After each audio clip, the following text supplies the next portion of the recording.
As always, that was good friend of the show, Mr. Colin Gow, with his officially licensed theme song podcast. I am Steve Shoney. I'm the city manager for the city of Upper Arlington.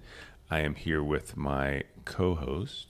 Do I still get that, or is it? It's a new season. It's a new year, new season. You are back to sidekick because you have not even thought about booking a guest. I mean, I barely made it to the studio today. So. Yes, indeed. Well, I think that was on both of us, but.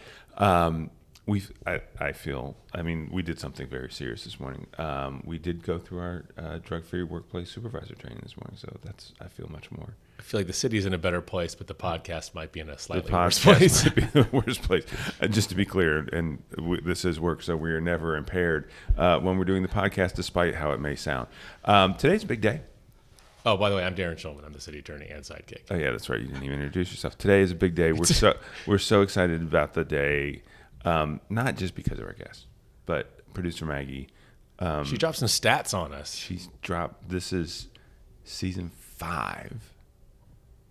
Not 1, not 2, not 3, not 4, but season 5.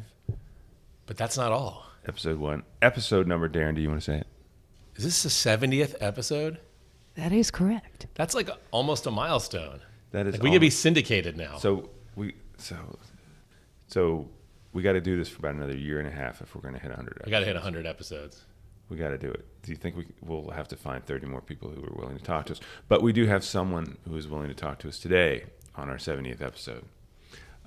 Did you know you were signing up for such a milestone episode? I did not. I don't know if that would have changed your decision, but we're glad you're here. So we have a gentleman with us today who is a medical doctor. He is also the chair of the city's Community Relations Committee. We are here with Dr. Jason Sayat. Jason, welcome. Thanks for having me, guys. Pleasure to be here.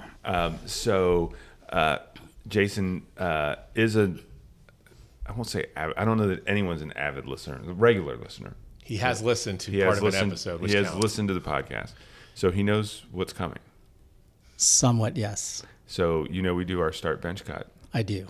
You are a sports fan, correct? I am. So can you guess where this is going to go? I mean, this will be like a true start bench cut. I think that's where I was expecting things to go. Yeah. Okay. Yes. All right. We have 2. Did we decide we're going to do the 2? Yeah, we got 2, and I got names. Yeah.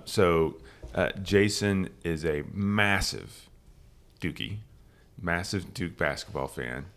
And so we're going to... Before we do that, can I don't have the whole backstory. Did you go there? Yes. Okay. So I went, I actually have a twin brother also. We were at Duke together during some golden years, 1990 to 94.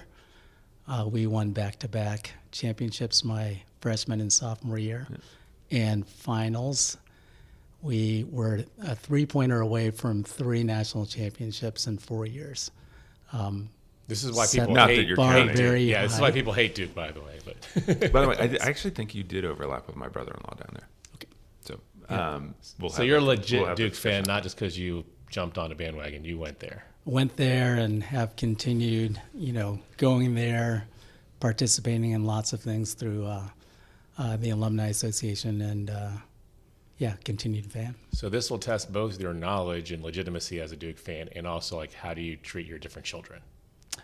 Because this is going to be you have to choose between. It will. So either you won't know who we're talking about, and we're going to say not really a Duke fan, or you're going to be really struggling. So go for the first one. All right. So we've got 2 groupings of Duke players and we're going to separate the eras because there's the one and done era, and then there's the golden age of college basketball. Start bench cut. Leitner, Jay Williams, Grant Hill. Okay, I'm very opinionated on this. So you're not struggling at all. Back in the day, if we're talking about when they were playing, start Leitner, bench Grant Hill, and cut Jay Williams. Okay, I'll take that. And is that because of their time at Duke? Yes, I think their records and their numbers, everybody but Jay Williams was a 4-year player. So I think I really embraced that back in the day. You really had some consistency, some ownership on when you committed to a team. And those first 2 legitimately, I think, were top level at that era. So I struggle with the Jay Williams, and I deferred to Steve. But what if we threw in Bobby Hurley instead of Jay Williams? Because he's kind of played with Leitner, so it wasn't really fair. Yes. But like he was an iconic guy too, right? He was. I think. Excuse me, Bobby Hurley again. Bobby Hurley was a 4-year player. Started since he was a freshman. Had the assists record, I think, for a long time. It really was a continuity for the teams to excel. So Jay Williams was prolific scorer, national champion also. That's kind of a toss-up, I think. Makes it a little harder. Okay. Yeah. So what do you think of all the Leitner hate? I think Darren said this a little bit earlier. The success that Duke had brought a lot of people out of the woods to not like, how successful they were. And I think Leitner, backed up, his mentality on the court. But a lot of, how he acted, how he was prolific, rubbed people the wrong way. And I think when you rub people the wrong way and you're still successful, that doesn't sit well with some. But I do think he backed up, how he acted with his play and his production on the court and his numbers, and 2-time national champion that confirms that. And an Olympian. That's correct. Most unlikely on the first Dream Team. That's right. The only Dream Team and Leitner. Yes. Coach K was the coach there. I'm not sure if that had a bearing there. Yes. I have the shirt from that first Dream Team. I don't know if I still have it, but like it had all the little caricatures of all the players. It was always fun to see Bird and Jordan. And then there's like Leitner over here on the side. Yes. All right. So your next grouping is your one and dones. So imagine you get these guys for 3 more years healthy. And by saying healthy, I think you can probably guess 1, if not 2, of the people that are on this list. Yes. Alternate universe. Yes. Alternate universe. Yes. Kyrie Irving, Zion Williamson, Cooper Flag. Yeah, this is a tough one. I am and will always be a Kyrie Irving fan, so I'm starting Kyrie. Okay, that's the right answer. Yes. My second will be... I hate that guy. Hate's a strong word. Well, I don't know. We will come back to this. That is a strong word. We will come back to this because there's and I have a story about Kyrie after. So. All right, we're going to need that. And then I just love Cooper Flag. Okay. Yeah, I'm going to put him second. Zion was very prolific, like now. I think he's up and down with some injuries, his health status, but he was a lot of fun to watch. Yeah. But those are top tier 3 guys in the one and done era. Jason Tatum's another one that I would put up there. That was the other one we talked about him, yeah. and I'm just going to sound ignorant because I forgot he went to Duke. Yeah. Because he doesn't really. That's because the one and done thing. Yeah, I just didn't remember that. Yeah, one and done, and like the other guys, I kind of associate with Duke. Yeah, he was on a more well-rounded team, so might not have been as noticeable as the other ones, but yeah, I'm going to go with those 3. Okay. So before we get into my Kyrie Irving feelings, I do find it interesting, as much as I don't like Duke, that they did shift very effectively from the 4-year players, and that was really good. And then they were hitting the one and done successfully, and that's the same coach. Krzyzewski was doing that, and most coaches can't make that kind of adjustment. But he was hitting a new one and done every year, it seemed like. I think Coach K has been masterful in terms of evolving with the players, the era, the culture, to still succeed in a transparent way. So I think he's always had that in his DNA, which is why a lot of players like to be coached by him. So is your Kyrie story a story you can tell on the mic, or is it? I think so. Okay. So I will say we've interacted with Duke quite a bit since I graduated, but when I turned 40, my wife gifted me to attend Coach K's academy camp. Oh, this is like where you're like sort of... It's like a fantasy camp. Oh, no. Yes. So you're rubbing shoulders, playing with, being coached by current and ex-players. Really the only ones that don't come back are those that are getting ready for the draft because it's in the spring, or those that are in the playoffs. So there's a lot of players that you get to meet and hang around with. Kyrie was early in his career, still successful. I think he had already signed his Nike deal. But anyway, my kids were very small we just walk up to Kyrie. He was my coach too. And he played 2-on-1 with them for about 10 minutes. We have a video. I'm just very humble, and my kids are short in stature like me. It didn't make a difference. They felt like they were competing with him, and he gave them that notion too. But that always sits well with me. Yeah. That he took the time out, and even though it was a very selected type of camp, two little kids that come up to you and want to play with you, and he picks up the ball and starts playing. It's meaningful. Oh, my Grinch heart might have grown one size. Yeah. So Darren, see, that's what you get. See, I like him because he's a redemption story. I mean, he in Boston and then again in Brooklyn, he had some tough times. Yep. Figured it out. But they're all his fault. Like, it's not like things happening to him. It's like he's a jerk and he gets himself run out of town. I think we all make mistakes. I think we've all, but I think we've all. Well, most of us have been 20. You were stuck at 12. Yeah, I haven't hit the 20 yet. We talk about how you're the smartest 12-year-old I know. So maybe that's why I lack empathy for Kyrie. That's right. You're still. I mean, he's never done anything horrible. He just seems like no, he hasn't. He thinks he's super genius with his philosophies, and they're not particularly. I get it. Yes, yes. There's all those things irk me about him. But no, I don't hate him because he's never done anything criminal or anything. He's just annoying. Right. So now that we know Darren has no sense of empathy, just towards Kyrie, as a physician and an OBGYN, how do you see? How do you diagnose Darren's no. lack of empathy? Well, I'm not going to ask. He's an OBGYN. I'm not asking him to diagnose anything. Yes. Thank you. Just to be clear, if you need us to explain why. Then I'm not sure. I've made it through that far. I'm not sure what you missed in terms of the whole Parker process. You've shown empathy, which I'm sure comes in handy as an OBGYN. You are in I can't even remember what the practice is called now. It used to be Kingsdale. Yes, it used to be Kingsdale Gynecologic Associates. So way back in the day when our founding fathers started the practice, we were at the old Kingsdale site. There was a row of offices behind the old Big Bear there. So we then relocated to Lane Avenue, where the Fiesta Lanes bowling alley was. We still have their sign. Oh, that's cool. In our office, the fluorescent sign, you can see it through the windows at night on the second floor. But kept the name Kingsdale Gynecologic Associates. Now we're part of a larger entity called Avena Women's Care, but we still call our practice site Kingsdale. So, ballpark, how many babies have you delivered? Yeah, I get asked that all the time, and you're coming on a podcast. I honestly stopped counting a long time ago. Like just like scale, thousands? like 10 or like a million? It's more than 10. Not quite a million. Okay, so we know it's in the middle. Somewhere in the middle. I have no sense of how many. Do you do like 6 a day or something? Well, it comes and goes.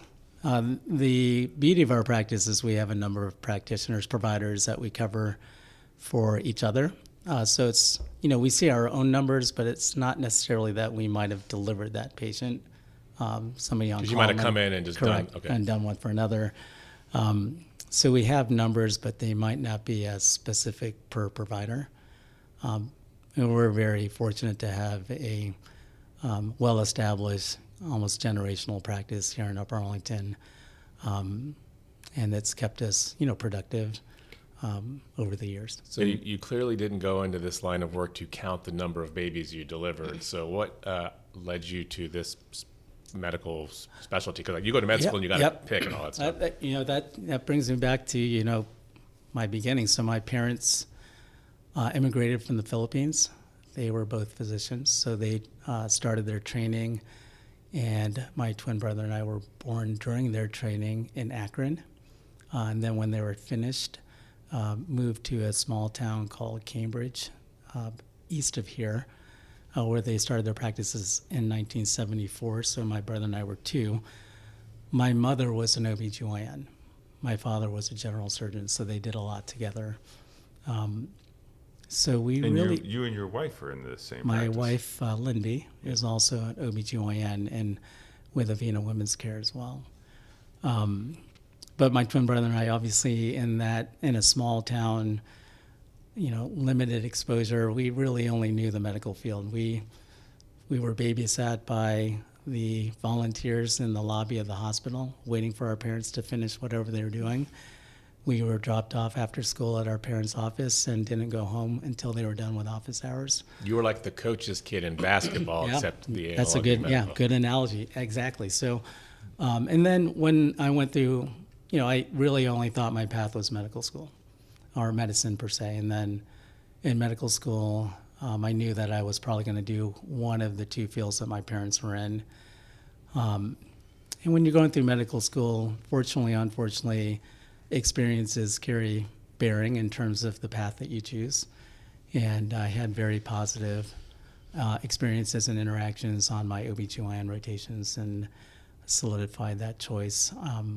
And you can choose, or they ever say like, no, you're doing radiology because this Correct. is Well, yeah, we choose. I'm sure that there are out there, families that might be, very opinionated on what you should do or shouldn't do. My parents were always very okay with whatever choice I made, but obviously they were glad in terms of following the footsteps. Long ago, I thought I might go back to Cambridge, during training, take over my mom's practice, but then we were very exposed to Columbus and, a larger city, access and opportunities versus a small town. So where did you meet? Where did you and Lindy kind of connect? Lindy, so I was a second-year med student here at OSU.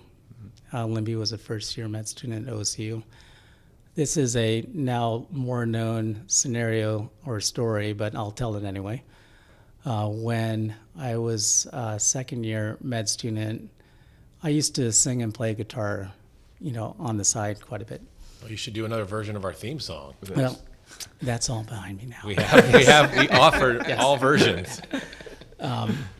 And we, Because we have three. We have three now. Unfortunately, I may not be able to be helpful there. Okay. But They don't have to be good. Let's be real. I used to cover a lot of Dave Matthews Band.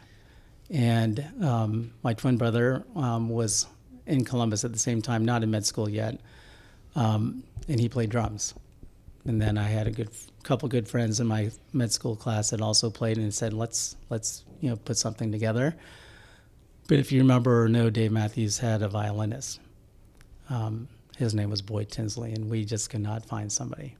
And then through the grapevine, we heard there was a Med 1 student that plays the violin. So one day after class, I approached Lindy for the first time and said, hey, we play some music. We need a violinist. Would you be interested in playing? We're playing, we have this acoustic set, at one of the coffee houses. Come out and see us, see if you like it. And, that's how we met. But she by far is the most accomplished musician out of all of that group. I remember there was a movie called That Thing You Do. I don't know. It was like a throwback. It was Tom Hanks, but at the end of the movie, the band loses their bassist. They don't know where he is. And they bring another bassist in, and the young guys say, can you handle our tune? And the guy just goes through a riff on his bass guitar. And obviously he's very accomplished. And it was almost the same with Libby. We're like, we want you to listen to this song. Can you play this solo? And she just kind of rolled her eyes and said, "Oh yeah, you guys are kind of fools. I can got handle this." that." But there, then afterwards, those violin solos really get crowds going. So she was always, and still is, a fan favorite. This sounds like a good behind the music. Like got together at the band, and I don't know what happens next. You have to get back together now. Start the band. The funny story with that movie, That Thing You Do, is the drummer ends up with a girl. So that didn't happen in our band. So the drummer's my twin brother. So it's completely different. So the way I thought the story was going to go at the start was that, like, she came and saw you guys. Was just like, wow, I really like that drummer, and you just like you just like slid in and It's funny. My wife and I have different renditions of the story on how things came about. I tend to think mine is accurate. She might think differently, but that's the story. I mean, that's the one on the podcast, so it's now been documented. I think actually we had this discussion with my wife when she came on the podcast, that we have slightly different renditions of our origin story. Mine is that I was overwhelmed by her beauty and didn't know how to speak, and she thought I was rude. So I think I know which one is correct. So as you know, I've been good friends with one of your colleagues, Kim Shepard, for a long time. And when the kids were young, we'd go out and hang out with the Shepards, and we'd be out in public. And Kim and her ex-husband, Ed, both of whom are fantastic. Ed's a neonatologist at Children's. And we'd go out, and it was always funny to see how many people, like compare how many people would stop them and talk to them for how long. And Kim always won. Yes. Who wins? I think it's pretty even. It's a running joke that we have is our family name is out there. Yeah. And when we have a patient or so that remarks that they see one of us, to somebody that says, "Oh, I see Dr. Sayat also," and then they remark, "Well, he's great," or "She's great," and they're like, "He or she," and then they realize, that we're a couple. And then they narrow it down and say, "Well, no, it's with the Kingsdale Associates." Like, that's true too. Yes, but the running joke on labor and delivery is, "Do you see Mr. or Mrs. Dr. Sayat?"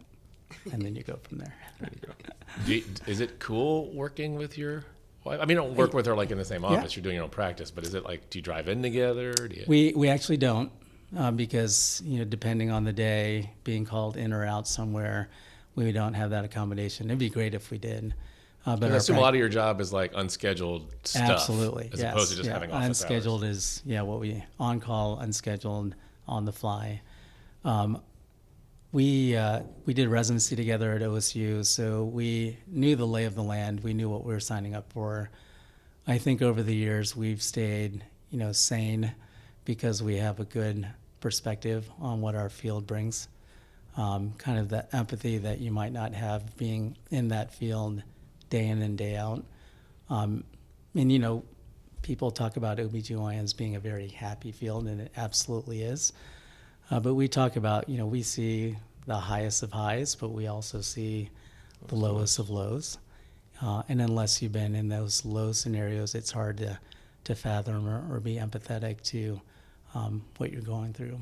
So I think that's been a blessing, that we can come home and decompress, have dialogue in terms of, difficult scenarios, but be aware of, how to get through that.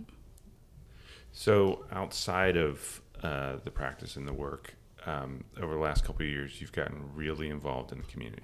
And you and I have worked together a lot on the Community Relations Committee. What is it that animates that decision to kind of say, okay, and our kids are in the same, about the same age, and I get that some of it's like looking at it and saying, okay, I have more space in my world because I don't have my kids in my world as much anymore. And you've got fantastic kids, by the way. What is it that kind of drove you to make that decision to lean into community work, just in general and in the CRC in particular? Yeah, I think, the CRC was founded 5 years ago now. Yeah. Yeah, we've been at it for a while. Podcast. Yeah. Same time as my hiring. So that's a great year. It's a great year, Some yes. things are good. Yeah, 2 out of 3 ain't bad. But if everybody remembers in that time frame, it was difficult for a lot of people. It was difficult for communities, and when that opportunity came up, and I'll refer to this a lot, decisions that were based, with my family and having discussions with them, and I think my kids have always been very aware of their surroundings. Maybe more mature for their ages, but when this possibility came about, they were 100%, yeah, you should do it. And I always tell people, whatever I'm engaged with, it's really, my family that I answer to, and I find comfort in decisions that I make and directions that I take. But when the kids were like, yes, this is something that we think highly of, we trust you and want to see you engaged the way that you want to, it was easy for me to say that's something I should pursue. So obviously, the hardcore listeners of the podcast probably are familiar with the CRC, but maybe as chair, can you give a paragraph or a couple sentence description of what it is and what it means to you and what do you do? So we're a committee of 7 residents appointed by City Council. Our main goal now is to increase sense of belonging, increase the sense that Upper Arlington is a welcoming community with activities, interactions, participation with community members and community organizations. And we have direct interaction and meetings with the city, Steve Shoney, Emma Spate. Have gotten a lot of great interactions that make our pursuit of things easier than maybe not. But it's evolved over the years, and I think with the evolution, it's become more apparent of our presence here in Upper Arlington, which obviously has been I've been grateful for.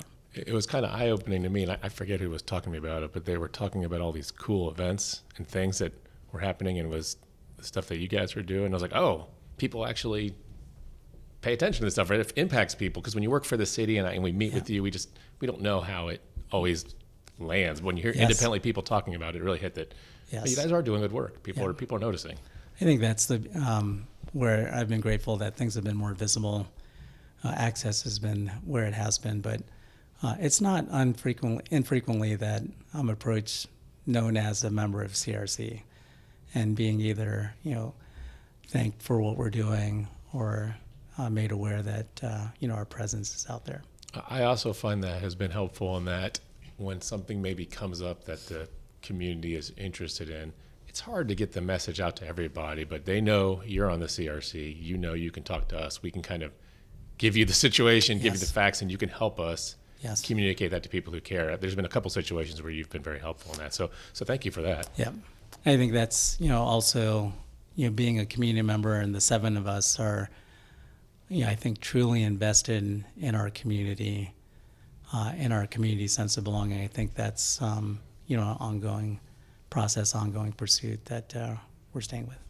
Yeah, I think one of the things that's helpful for us, and I think for Darren, Maggie, and I, sometimes you're like, man, why don't people just, if they've got this question, why don't they just call and ask?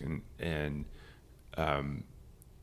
I've come to realize, and CRC's been a big part of this, how helpful it is to just have neighbors and friends and people run into at school and wherever, that they can feel like they can ask without feeling like they're having to find somebody or reach out to somebody, or sometimes it feels like they're bugging us when they call us. Whereas if we've got dedicated, well-educated, thoughtful members of the community who are involved with the city, that really helps everybody. It helps everybody understand and like there is somewhere other than Facebook to go for information. So that's helpful. And my start bench cut is call us, call Jason, then Facebook. Facebook's the cut. Cut that, Facebook's the cut. Please. I think also, the CRC, I think it's just, we have, again, 7 of us that I think come from very different, diverse backgrounds, opportunities that, access to either us or to the city is out there. Because like you said, there's, different access points that we can be reached in among the 7 of us, and then through the city. That I think that's very amenable. So another thing that I'm relatively new to Upper Arlington. We talked about the 5 years. I've kind of noticed Upper Arlington is very interesting. There's like probably some percentage, let's just say half, that's been here for a super long time, maybe generations, and then there's a lot of people who are like me, new, and still want to be part of the community. And I think part of the genesis of the group is it's kind of hard sometimes for those people to break in. Can you talk about that a little bit? Yeah, I think that's, some of the things that we're doing, we call it our Welcome Series, was really aimed at some of the data that one of our surveys showed that, sense of belonging or sense of welcoming was very difficult, especially for newer residents or those that have been here less than so many years. And I think some of our series programs or activities have tried to improve that. And we've seen some of that in the data in the recent survey. But we are still, trying to think outside the box, think of new opportunities on where we can still improve on that. My perspective is, I've only been in Arlington for 8 years now, but I joined our practice in 2007. So I've been in Arlington, and then again, our practice takes care of generations of families. So when you kind of get involved with families generation to generation, even though I haven't been here as long as maybe those generations, I think my perspective has given me a little bit of insight in terms of, how things have been and how things are and how things may go. You reference a couple of them sort of on the slide, but can you just kind of do us some bullet points of what programs and things you've put on, just in case people are interested in finding out more? We over the last few years, we some of them are raising awareness and increasing access to some of our cultural groups. We've established our cherry blossom celebration in the spring. We've now had a few years in a row with our iftar dinner. And this last year, we had our first Diwali event here at the rec center. That was a great success. And then we have an ongoing presence at most of the city's functions as well, just maintaining some kind of access or talking points to those that are participating. And again, maybe giving more access to insights that the city is involved with. So there's two questions we always ask in every interview, and I think they're particularly pertinent for you as chair of the CRC. First question is, what do you love about UA? Second question is, what would you change? So I think I've referred to it before. And actually, I'm interrupting you as you start. I can't remember whether those questions started here or whether we started those questions with the CRC because... You stole our bit from the CRC? Well, I didn't know this. It's officially licensed. Everything that the CRC does whenever they're out, they've got kind of comment cards, and on the back of the comment cards, they always ask those two questions. Do you guys do start bench cut too? Do we steal our whole show from the CRC? Yeah, we do not. Yes, that's right. We should at the CRC booth start having a start bench cut. City staff will see. Yes, city staff. Yeah. Steve, Darren, Chad. We got to put Chad in there. Chad's getting cut. Everyone hates Chad. Sorry, okay. We just totally blew up the whole episode. No, yeah. Every time we do our CRC events and those cards are out there, it's very meaningful in terms of some of the notions that you get. But I've always referred to, ever since I've been part of the community, I just, we love our community, we love our neighbors. We wanted our family to be here. Our practice is thriving here. So I love the community. And I think with CRC, it's given me much more involvement, interaction, awareness of those around you. Outside of UA, and even in UA, we talk about us being in our bubble, and it's a bubble. But within our bubble, there's a lot of diversity. There's a lot of goodness. You just have to kind of go out there and find it. And I think every day or every month or every time we're at a CRC event, I see that. It only takes one interaction. Somebody come up that says, I'm glad you're doing this, or we didn't even know this was here in UA. And it's just that one that keeps you coming back. It's like when you hit one good drive. Yeah. It'll keep you coming back even though you shank everything else. Yeah. But, we're invested in our community, and I think that's what I love about it is we're here and present. Okay, second half, what would you change? I think, again, I'll refer to CRC. I think there's a lot of room to work with and improve. And we talked about this with our CRC's presentation at our 5-year presentation to City Council, the accomplishments that we've had and kind of the ups and downs, and as a new committee, getting things started and maintaining and sustaining our presence over 5 years, I think has been commendable. But, improving that sense of wellness, sense of belonging, welcoming. There are still ones out there, and our survey shows that, that there are still those out there that have the opinion that we need to do some work. And you've been on it since the beginning, right? Yeah. You were an original Yes. member. I don't know if I'm the only one now. Original-wise, I may. You I might was be. looking at that. I may be. I'll ask him to look when we get back. But So now you can never leave because I've been at but I think that's also kind of confirm, the things that I've said is that being invested and present in our community is a priority. Yeah. Well, I appreciate the fact that your thing you would change is something you're actually working to help change. So it's thank you for that. Yeah. You didn't say like I need Steve to come, fix my pothole or something. Well, and Because, 70 episodes, and No the one. answer has never been the city manager and the city attorney. Not one. Yes. Even especially the council members, which is the crucial ones. We don't want them to say that. No, they've never said that. Has it ever been, what do you love about UA? The city No. manager and Hey, city Let's focus on the positive here. For both. Not even my wife, nor your dad. I think my dad had me get burning in a building. Remember Yeah, the he did. scenario with Start Bench Cut? He's like, well, there was a burning fire. I'm like, why am I in a fire? Wasn't even the question. Yeah, no, that's because I made your dad pick between you and. This is me, my brother Parker, I think. Yeah, I wasn't think it? so. Yeah, I got burned. yeah. Darren got left behind in the fire. Hey, thanks for coming on. Absolutely. Absolutely. Thanks for your past and continued, and I know it will continue into the future, service to the community. And one last question.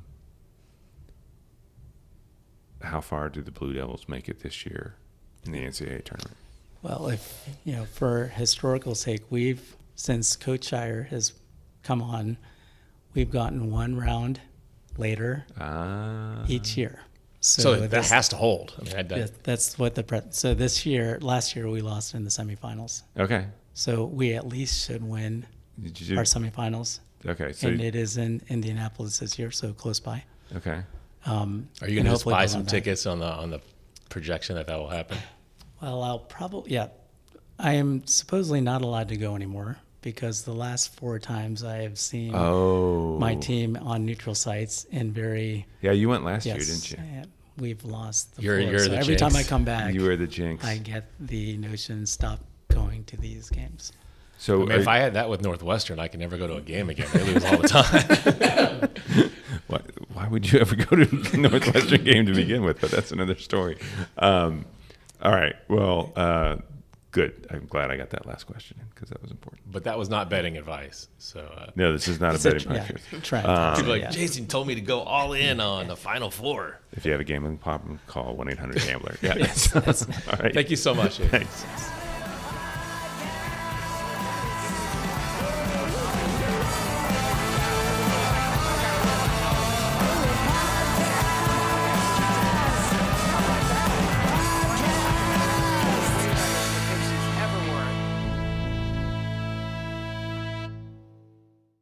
We missed the Milli Vanilli conversation. Okay.